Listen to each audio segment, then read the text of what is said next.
A friend of mine who owns a restaurant had one put on his unit.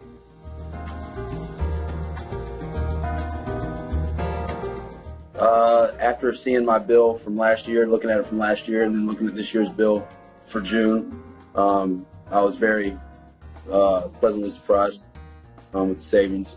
I think last year's bill was around $1,500. This year's bill around $1,250.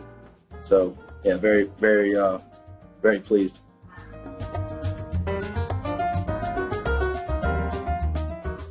Yeah, my sales are up 40% roughly, give or take a couple percent.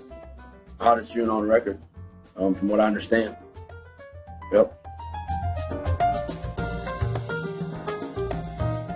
Very quick installation. I would say they were in and out in less than an hour, and they had to get on the roof, which took time, but yeah, it took them about an hour.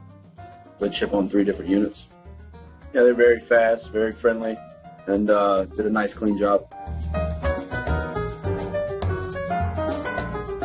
Yeah, I've noticed the difference in the whole restaurant. The whole restaurant's much cooler and quieter. I'd highly recommend it. Like I said, it's a win-win situation.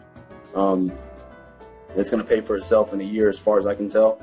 And if it doesn't pay for itself in a year or two, then you get your money back in 5.